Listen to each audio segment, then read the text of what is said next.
Hello ನಮಸ್ಕಾರ ಎಲ್ಲರಿಗೂ. ಪಿಂಚಣಿದಾರರೆಲ್ಲರೂ ಕೂಡ ರಾಜ್ಯ ಸರ್ಕಾರದಿಂದ ಭರ್ಜರಿ ಗುಡ್ ನ್ಯೂಸ್ ಅಂತಲೇ ಹೇಳ್ಬೋದು. ಸೊ ಈಗಾಗಲೇ ಸಾಕಷ್ಟು ದಿನಗಳಿಂದ ಪಿಂಚಣಿ ಹಣ ಹೆಚ್ಚಳ ಆಗೇ ಇಲ್ಲ. ಆ್ಯಂಡ್ ಈಗ ಸಾಕಷ್ಟು ದಿನಗಳಿಂದನೂ ಕೂಡ ಎಲ್ಲರೂ ಕೂಡ ವೆಯ್ಟ್ ಮಾಡ್ತಾ ಇರ್ತಾರೆ. ಪಿಂಚಣಿದಾರರೆಲ್ಲರೂ ಕೂಡ ಯಾವಾಗಪ್ಪ ನಮಗೆ ಪಿಂಚಣಿ ಹಣ ಹೆಚ್ಚಳ ಆಗತ್ತೆ ಅಂತೇಳಿ ವೆಯ್ಟ್ ಮಾಡ್ತಾ ಇರ್ತಾರೆ. ಸೊ ಅಂಥವರೆಲ್ಲರೂ ಕೂಡ ಸರ್ಕಾರದ ಕಡೆಯಿಂದ ಭರ್ಜರಿ ಗುಡ್ ನ್ಯೂಸ್ ಅಂತಲೇ ಹೇಳ್ಬೋದು. ಸೊ ಹೆಚ್ಚಳ ಮಾಡ್ತಾ ಇದ್ದಾರೆ ಅಂತ ಇಲ್ಲಿ ಸರ್ಕಾರದ ಕಡೆಯಿಂದ ಸಿಹಿ ಸುದ್ದಿ ಸಿಕ್ಕಿದೆ ಪಿಂಚಣಿದಾರರೆಲ್ಲರೂ ಕೂಡ.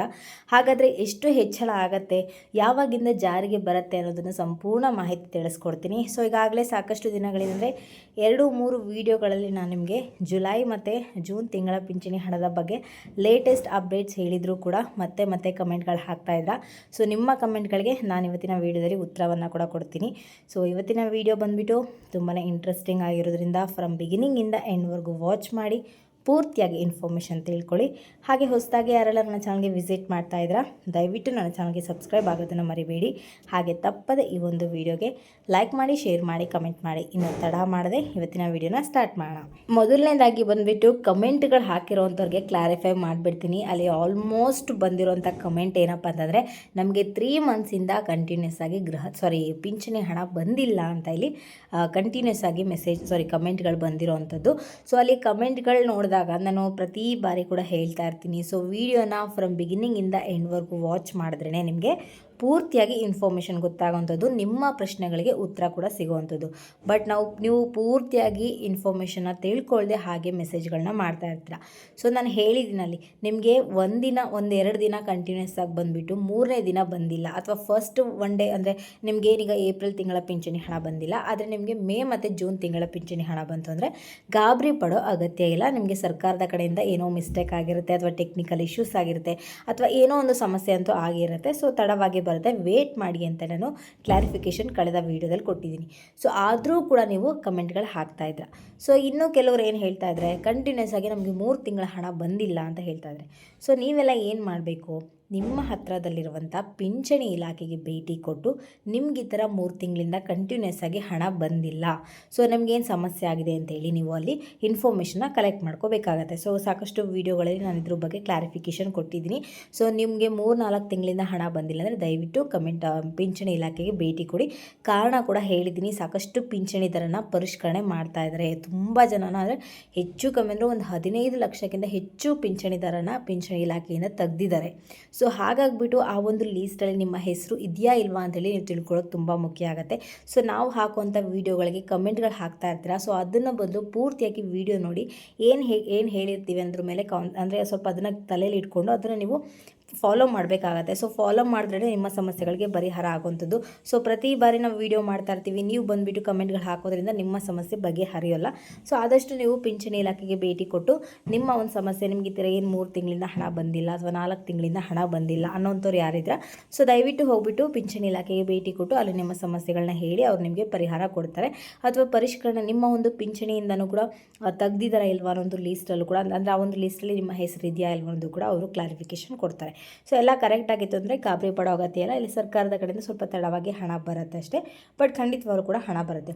ಇದರ 3-4 ವೀಡಿಯೋಗಳಲ್ಲೂ ಕೂಡ ನಾನು ಕ್ಲಾರಿಫಿಕೇಷನ್ ಕೊಟ್ಟಿದ್ದರೂ ಕೂಡ ಪದೇ ನೀವು ಕಮೆಂಟ್ಗಳು ಹಾಕ್ತಾಯಿದ್ದೀರಾ. ಇನ್ನು ಪಿಂಚಣಿ ಹಣ ಹೆಚ್ಚಳ ಆಗೋದ್ರ ಬಗ್ಗೆ ಮಾತಾಡೋದಾದರೆ, ಸೊ ಪಿಂಚಣಿ ಹಣ ಹೆಚ್ಚಳ ಆಗಬೇಕು ಅಂತೇಳಿ ಸಾಕಷ್ಟು ದಿನಗಳಿಂದ ಪಿಂಚಣಿದಾರರು ಕಾಯ್ತಾ ಇದ್ರು. ಈ ಒಂದು ಪಿಂಚಣಿ ಹಣ ಹೆಚ್ಚಳ ಆಗೋದು ಬಂದುಬಿಟ್ಟು ನಮ್ಮ CM ಸಿದ್ದರಾಮಯ್ಯ ಸರ್ ಏನು ಅಧಿಕಾರದಲ್ಲಿದ್ದರು ಆ ಒಂದು ಟೈಮಲ್ಲೇ ಆಗಬೇಕಿತ್ತು. ಬಟ್ ಕಾರಣಾಂತರಗಳಿಂದ ಆಗಲಿಲ್ಲ. ಅದಕ್ಕೂ ಕೂಡ ಸಾಕಷ್ಟು ಅಪ್ಡೇಟ್ಗಳನ್ನ ಸರ್ಕಾರದವರು ಕೊಡ್ತಾ ಹೋದರು, ನಾವು ಕೂಡ ಕೇಳ್ತಾ ಹೋದ್ವಿ. ಬಟ್ ಈಗ ಡಿ ಕೆ ಶಿವಕುಮಾರ್ ಸರ್ ಅವರು ಏನಿದ್ದಾರೆ, ಸೊ ಅವರು ಅಧಿಕಾರಕ್ಕೆ ಬಂದಾಗ ಇದ್ರ ಬಗ್ಗೆ ಮೊದಲನೇದಾಗಿ ಹೆಜ್ಜೆ ಇಟ್ಟಿದ್ದಾರೆ ಅಂತಲೇ ಹೇಳ್ಬೋದು. ಸೊ ಪಿಂಚಣಿದಾರರು ಯಾರೆಲ್ಲ ಇದ್ದೀರಾ, ಸೊ ಅಂಥವರೆಲ್ಲರೂ ಕೂಡ ನಾವು ಪಿಂಚಣಿ ಹಣವನ್ನು ಹೆಚ್ಚಳ ಮಾಡ್ತೀವಿ ಅಂತ ಹೇಳ್ತಾ ಇದ್ದಾರೆ. ಆದರೆ ಈಗ ಸದ್ಯಕ್ಕೆ ನಾವು ಮಾತ್ರ ಈ 2 ಪಿಂಚಣಿದಾರರಿಗೆ ಮಾತ್ರ ಪಿಂಚಣಿ ಹಣ ಹೆಚ್ಚಳ ಮಾಡ್ತಿಲ್ಲ. ಬಾಕಿ ಉಳಿದಂಥ ಎಲ್ಲ ಪಿಂಚಣಿದಾರರಿಗೂ ಪಿಂಚಣಿ ಹಣವನ್ನು ಹೆಚ್ಚಳ ಮಾಡ್ತೀವಿ ಅಂತ ಹೇಳ್ತಾ ಇದ್ದಾರೆ. ಹಾಗಾದರೆ ಪಿಂಚಣಿ ಹಣ ಹೆಚ್ಚಳ ಆಗ್ತಾ ಇದೆ ಅಂದ ತಕ್ಷಣ ನೀವು ಅನ್ಕೋಬೋದು, ಹಾಗಾದರೆ ಯಾವಾಗ ಪಿಂಚಣಿ ಹಣ ಹೆಚ್ಚಳ ಆಗುತ್ತೆ, ಸೊ ನಿಮಗೆ ಮುಂದಿನ ತಿಂಗಳಿಂದಲೇ ಜಾರಿಗೆ ಬರುತ್ತಾ ಅಂತೇಳಿ ನೀವು ಕೇಳಿದ್ರೆ ಖಂಡಿತವಾಗಲೂ ಕೂಡ ಇಲ್ಲ. ಸೊ ಇದ್ರ ಬಗ್ಗೆ ಯಾವುದೇ ಒಂದು ವಿಚಾರಗಳು ಬೇರೆ ಕಡೆ ಕೇಳಿದ್ರೂ ಕೂಡ ಯಾವುದೇ ಕಾರಣಕ್ಕೂ ಕೂಡ ಕೇಳೋಕ್ಕೆ ಹೋಗಬೇಡಿ. ಇದ್ರ ಬಗ್ಗೆ ಸರ್ಕಾರದವರು ಇನ್ನೂ ಡಿಸ್ಕಷನ್ ಮಾಡ್ತಾ ಇದ್ದಾರೆ. ಸೊ ಈಗ ಜಸ್ಟ್ ಅದೊಂದು ಮಾತು ಹೊರಗಡೆ ಬಂದಿರೋಂಥದ್ದಷ್ಟೇ, ನಾವು ಹೆಚ್ಚಳ ಮಾಡಬೇಕು ಅಂಥೇಳಿ. ಅದು ಯಾವಾಗ ಹೆಚ್ಚಳ ಆಗುತ್ತೆ, ಎಷ್ಟು ಹೆಚ್ಚಳ ಆಗುತ್ತೆ ಅಂತೇಳಿ ತಿಳಿಸ್ಕೊಡ್ತೀನಿ. ಇಲ್ಲಿ ಹೆಚ್ಚಳ ಆಗೋದು ಬಂದುಬಿಟ್ಟು ಎಷ್ಟು ಹೆಚ್ಚಳ ಆಗ್ತಾ ಇದೆ ಅಂತಂದರೆ, ಏನೋ ಎಲ್ಲ ರೀತಿಯ ಪಿಂಚಣಿದಾರರಿಗಲ್ಲ, ಸೊ ಯಾವ ಒಂದೆರಡು ಪಿಂಚಣಿದಾರರಿಗೆ ಹೆಚ್ಚಳ ಆಗಲ್ಲ ಅಂತೇಳಿ ತಿಳಿಸ್ಕೊಡ್ತೀನಿ. ಅದಕ್ಕಿಂತ ಮುಂಚೆ ಎಷ್ಟು ಹೆಚ್ಚಳ ಆಗುತ್ತೆ ಅಂತಂದರೆ, ನಿಮ್ಮ ಒಂದು ಊಹೆ ಬಂದುಬಿಟ್ಟು 2,000 ಅಥವಾ 3,000 ಅಷ್ಟು ಹಣ ಹೆಚ್ಚಳ ಆಗುತ್ತಾ, ಅಥವಾ ಇನ್ನು ಕೆಲವ್ರಿಗೆ 500ರಿಂದ 600 ರೂಪಾಯಿ ಅಷ್ಟವರೆಗೂ ಹಣ ಹೆಚ್ಚಳ ಆಗುತ್ತಾ ಅಂಥೇಳಿ ಸಾಕಷ್ಟು ಜನರಿಗೆ ಈ ಒಂದು ಡೌಟ್ ಬಂದಿರುವಂಥದ್ದು ಸಹಜ. ಆದರೆ ಇಲ್ಲಿ ಸರ್ಕಾರದವರು ಬಂದುಬಿಟ್ಟು 1000ರಿಂದ 1,500ವರೆಗೂ ಕೂಡ ಪಿಂಚಣಿ ಹಣವನ್ನು ಹೆಚ್ಚಳ ಮಾಡ್ತಾ ಇದ್ದೀವಿ ಅಂತ ಹೇಳಿ ಒಂದು ಭರ್ಜರಿ ಗುಡ್ ನ್ಯೂಸನ್ನು ಕೊಟ್ಟಿದ್ದಾರೆ. ಸೊ ನೋಡಬೇಕು ಎಷ್ಟು ಹೆಚ್ಚಳ ಮಾಡ್ತಾರೆ ಏನು ಅಂತೇಳಿ. ಸೊ ಈ ಒಂದು ಹಣದ ಒಳಗಡೆ ಅಂದರೆ 1000ರಿಂದ 1,500 ಒಳಗಡೆ ನಿಮಗೆ ಹಣ ಹೆಚ್ಚಳ ಆಗುತ್ತೆ.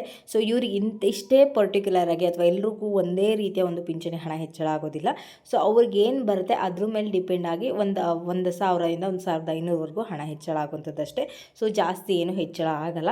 ಸೊ ನಿಮ್ಮ ಅನಿಸಿಕೆ ಏನು? ಸೊ ನಿಮ್ಗಿರೋವಂಥ ಹಣನೇ ಕರೆಕ್ಟಾಗಿ ಕೊಟ್ಟರೆ ಸಾಕಾ, ಅಥವಾ ಇಲ್ಲ ನಮ್ಗೆ ಇನ್ನೂ ಕೂಡ ಜಾಸ್ತಿ ಬೇಕು, ನಮ್ಮ ಆರ್ಥಿಕ ಸ್ಥಿತಿ ಅಷ್ಟೊಂದು ಚೆನ್ನಾಗಿಲ್ಲ, ನಮಗೆ ಜಾಸ್ತಿನೇ ಬೇಕು ಅಂತೇಳಿ ನೀವೇನಾದರೂ ಅಂದ್ಕೊಳ್ತಾ ಇದ್ದೀರಾ? ಸೊ ಅಂಥವರೆಲ್ಲರೂ ಕೂಡ ದಯವಿಟ್ಟು ಕಮೆಂಟಲ್ಲಿ ತಿಳಿಸಿ, ನಿಮಗೆ ಹಣ ಬೇಕಾ ಬೇಡವಾ, ಇರೋದೇ ಸಾಕಾ ಅಥವಾ ಜಾಸ್ತಿ ಬೇಕಾ ಅಂತೇಳಿ. ಯಾಕಂದರೆ ಸಾಕಷ್ಟು ಜನ ನಾವು ಈ ಥರ ಹೆಚ್ಚಳ ಆಗೋದ್ರ ಬಗ್ಗೆ ಅಂದರೆ ವಿಡಿಯೋ ಮಾಡಿ ಹಾಕಿದಾಗ ಅಲ್ಲಿ ಸಾಕಷ್ಟು ಜನ ಕಮೆಂಟ್ಗಳು ಮಾಡೋದೇನಪ್ಪ ಅಂದರೆ, ನಮಗೆ BP ಶುಗರ್ ಇದೆ ಅಥವಾ ನಾವು ಅಂಗವಿಕಲ, ನಮಗೆ ಮಾತ್ರೆ ತೊಗೊಳೋದಕ್ಕೂ ಕೂಡ ಅಷ್ಟು ಹಣ ಇಲ್ಲ, ಸೊ ದಯವಿಟ್ಟು ನಮಗೆ ಜಾಸ್ತಿ ಮಾಡಿ ಅಂತೇಳಿ ಸಾಕಷ್ಟು ಕಮೆಂಟ್ಗಳು ಬರ್ತಾ ಹೋಗ್ತವೆ. ಸೊ ಹಾಗಾಗಿಬಿಟ್ಟು ನಾನು ಈ ಒಂದು ವಿಡಿಯೋ ಮುಖಾಂತರ ನಿಮಗೆ ಕೇಳ್ತಾ ಇದ್ದೀನಿ, ಸೊ ಇರೋ ಅಷ್ಟು ಹಣನೇ ಕರೆಕ್ಟಾಗಿ ಕೊಟ್ಟರೆ ಸಾಕಾ, ಇಲ್ಲ ನಮಗೆ ಜಾಸ್ತಿ ಬೇಕು ಅಂತ ನೀವೇನಾದರೂ ಅಂದ್ಕೊಳ್ತಾ ಇದ್ದೀರಾ? ಸೊ ಅಂತಹ ಏನಾದರೂ ಐಡಿಯಾಗಳು ಅಥವಾ ನಿಮಗೆ ಏನಾದರೂ ಅಂಥ ಅನಿಸಿಕೆಗಳಿದ್ರು ಅಂದರೆ ದಯವಿಟ್ಟು ಕಮೆಂಟಲ್ಲಿ ತಿಳಿಸಿ, ಕಮೆಂಟ್ ಮಾಡೋದನ್ನು ಮರಿಬೇಡಿ. ಇನ್ನು ಹೆಚ್ಚಳ ಬಗ್ಗೆ ಮಾತಾಡಿದ್ರೆ, ಸೊ ಇಷ್ಟು ಹೆಚ್ಚಳ ಆಗುತ್ತೆ ಅಂತ ಹೇಳಿದೆ, ಆದರೆ ಎಲ್ಲರೂ ಕೂಡ ಇಷ್ಟು ಹೆಚ್ಚಳ ಆಗುತ್ತೆ ಅಂತ ತಕ್ಷಣ ಓಕೆ ನಾಳೆಯಿಂದ ಬಂದುಬಿಡುತ್ತಾ, ನಾಳೆಯಿಂದ ಜಾರಿಗೆ ಬರುತ್ತಾ ಅಂತೇಳಿ ನೀವು ಕೇಳಿದ್ರೆ ಖಂಡಿತವಾಗ್ಲೂ ಕೂಡ ಇಲ್ಲ. ಸೊ ಈ ಒಂದು ಯೋಚನೆ ಸರ್ಕಾರದ ತಲೆಗೆ ಬಂದಿರುವಂಥದ್ದು ಅಷ್ಟೇ. ಸೊ ಏನು DK ಶಿವಕುಮಾರ್ ಅವರು ಅಧಿಕಾರಕ್ಕೆ ಬಂದ ಮೇಲೆ ಅವರ ಮೊದಲ ಹೆಜ್ಜೆ ಇದಾಗಿರಬೇಕು ಅನ್ನೋದು ಅವರ ಒಂದು ಅಭಿಪ್ರಾಯ ಅಂತ ಕೂಡ ಹೇಳ್ತಾ ಇದ್ದಾರೆ. ಅಂದರೆ ಇದ್ರ ಬಗ್ಗೆ ಸಾಕಷ್ಟು ಡಿಸ್ಕಷನ್ ಆಗ್ತಾ ಇದೆ. ಆದರೆ ಈ 2 ಪಿಂಚಣಿದಾರರಿಗೆ ಮಾತ್ರ ಪಿಂಚಣಿ ಹಣ ಹೆಚ್ಚಳ ಆಗ್ತಾ ಇಲ್ಲ ಅಂತ ಹೇಳ್ತಾ ಇದ್ದಾರೆ. ಸೊ ಯಾವ ಪಿಂಚಣಿದಾರರಿಗೆ ಪಿಂಚಣಿ ಹಣ ಹೆಚ್ಚಳ ಆಗ್ತಾ ಇಲ್ಲ ಅಂದರೆ, ನೀವೇನಾದರೂ ವಿಧವಾ ವೇತನ ಪಡ್ಕೊಳ್ತಾ ಇದ್ದರೆ ಅಂಥವರಿಗೆ ಪಿಂಚಣಿ ಹಣ ಹೆಚ್ಚಳ ಆಗೋದಿಲ್ಲ. ಸೊ ಎಷ್ಟು ಬರ್ತಾಯಿತೋ ಅಷ್ಟೇ ನಿಮಗೆ ಬರುತ್ತೆ ಅಂತೇಳಿ ತಿಳಿಸ್ತಾ ಇದ್ದಾರೆ. ಅಥವಾ ನೀವು ವೃದ್ಧಾಪ್ಯ ಪಿಂಚಣಿ ಹಣವನ್ನು ಪಡ್ಕೊಳ್ತಾ ಇದ್ದರೆ ಅಥವಾ ಸಂಧ್ಯಾ ಸುರಕ್ಷಾ ಪಿಂಚಣಿ ಹಣವನ್ನು ಪಡ್ಕೊಳ್ತಾ ಇದ್ದರೆ ಅಂಥವರಿಗೂ ಕೂಡ ಪಿಂಚಣಿ ಹಣ ಹೆಚ್ಚಳ ಆಗೋದಿಲ್ಲ, ಎಷ್ಟು ಇದೆಯೋ ಅಷ್ಟೇ ಬರುತ್ತೆ ಅಂತ ಕೂಡ ಕ್ಲಾರಿಟಿಯನ್ನು ಕೊಟ್ಟಿದ್ದಾರೆ. ಆ್ಯಂಡ್ ಈ ಬಾಕಿ ಉಳಿದಂಥ ಪಿಂಚಣಿದಾರರೆಲ್ಲರೂ ಕೂಡ ಇಲ್ಲಿ ಪಿಂಚಣಿ ಹಣ ಹೆಚ್ಚಳ ಆಗುತ್ತೆ ಅಂತ ಇಲ್ಲಿ ತಿಳಿಸ್ತಾ ಇದ್ದಾರೆ. ಸೊ ಇದೊಂದು ಭರ್ಜರಿ ಗುಡ್ ನ್ಯೂಸ್ ಅಂತಲೇ ಹೇಳ್ಬೋದು. ಸೊ ಈ 2 ಪಿಂಚಣಿದಾರರು ಏನಿದ್ರ, ಸೊ ನಿಮ್ಮ ಅಭಿಪ್ರಾಯಗಳೇನಾದರೂ ಇತ್ತು ಅಂದರೆ ದಯವಿಟ್ಟು ಕಮೆಂಟಲ್ಲಿ ತಿಳಿಸಿ. ನಿಮ್ಮ ಕಮೆಂಟ್ ತುಂಬಾ ಮುಖ್ಯ ಆಗುತ್ತೆ. ಆ್ಯಂಡ್ ಇದಾಗಿರುತ್ತೆ ಇವತ್ತಿನ ವಿಡಿಯೋ ಬಂದುಬಿಟ್ಟು. ನಿಮ್ಗೇನಾದರೂ ಈ ಒಂದು ವಿಡಿಯೋ ಇಷ್ಟ ಆಯಿತು ಅಂದರೆ ದಯವಿಟ್ಟು ನನ್ನ ಚಾನಲ್ಗೆ ಸಬ್ಸ್ಕ್ರೈಬ್ ಆಗೋದನ್ನು ಮರಿಬೇಡಿ. ಹಾಗೆ ತಪ್ಪದೆ ಈ ಒಂದು ವಿಡಿಯೋಗೆ ಲೈಕ್ ಮಾಡಿ, ಶೇರ್ ಮಾಡಿ, ಕಮೆಂಟ್ ಮಾಡಿ.